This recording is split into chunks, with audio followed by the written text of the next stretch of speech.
नमस्कार, मैं हूं मनोज चिबड़ेवाल आकाश। निष्पक्ष और निर्भीक खबरों के देश के सबसे बड़े प्लेटफॉर्म डायनामाइट न्यूज पर आपका स्वागत है। आज भारत के लिए गर्व का दिन है। 16 दिन बाद ही सही भारत ने पाकिस्तान को करारा जवाब दिया है।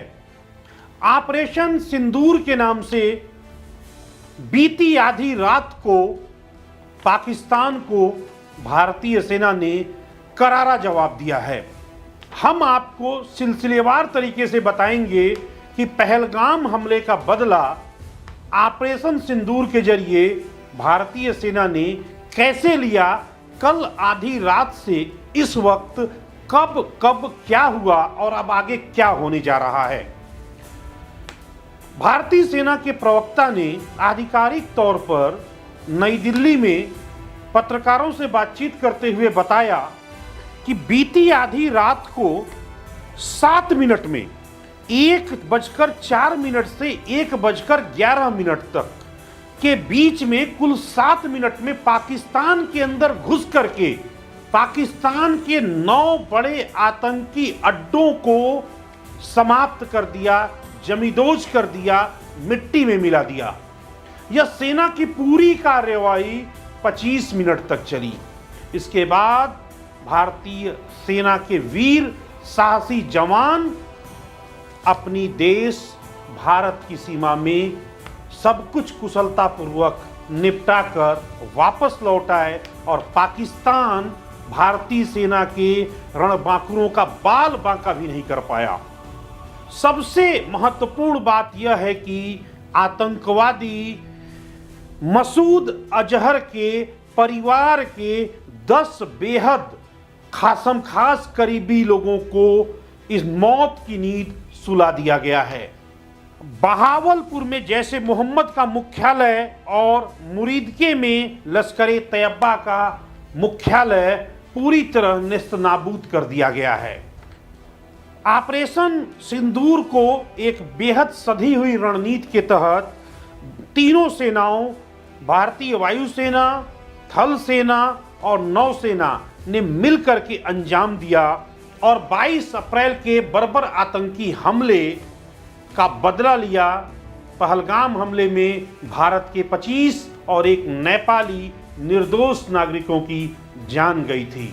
तभी से देश में गुस्सा था और प्रधानमंत्री नरेंद्र मोदी ने भी कहा था कि हम देश के दुश्मनों को उसी की भाषा में जवाब देंगे। अब इस हमले के बाद पाकिस्तान बौखलाया हुआ है और रह रहकर सीमा पर चोरी छिपे सीज फायर का उल्लंघन कर भारत को उकसाने का काम कर रहा है।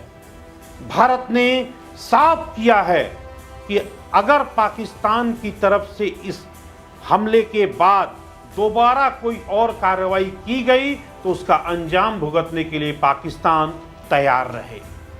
देश भर में भारत के लोगों में खुशी की लहर है। तमाम राजनीतिक प्रतिक्रियाएं भी आई हैं। सत्ता पक्ष के लोगों ने इसकी सराहना की है, विपक्ष के लोगों ने भी इसे सराहा है। लोकसभा में नेता प्रतिपक्ष राहुल गांधी ने भारतीय सशस्त्र बलों के शौर्य की सराहना की है और उन्होंने सोशल मीडिया पर लिखा, proud of our armed forces, जय हिंद। देश की तीसरी सबसे बड़ी पार्टी समाजवादी पार्टी के प्रमुख अखिलेश यादव ने संस्कृत में सोशल मीडिया पर लिखा, पराक्रमो विजयते।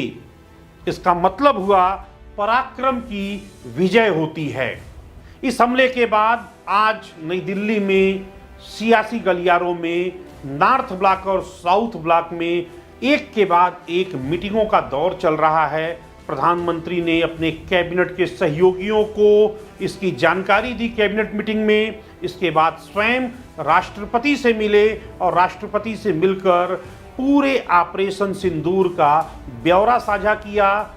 डायनामाइट न्यूज संवाददाता को यह भी पता चला है कि कल सुबह 11 बजे नई दिल्ली में देश के सभी राजनीतिक दलों की एक सर्वदलीय बैठक को भी सरकार ने बुलाया है और इसमें देश के सभी राजनीतिक दलों को इस पूरे ऑपरेशन सिंदूर का ब्यौरा दिया जाएगा। कुल मिलाकर देश में एक खुशी की लहर है। जिस तरह से भारत ने पाकिस्तान के अंदर घुसकर उसके 9 बड़े आतंकवादी ठिकानों को ध्वस्त किया है, इससे निश्चित तौर पर पाकिस्तान का मनोबल टूटेगा, गिरेगा और जो उसकी आतंकवादी गतिविधियां उसकी धरती से चल रही हैं, इस पे काफ़ी हद तक लगाम लगेगी। डायनामाइट न्यूज़ से जुड़ने के लिए आप सभी का बहुत बहुत धन्यवाद।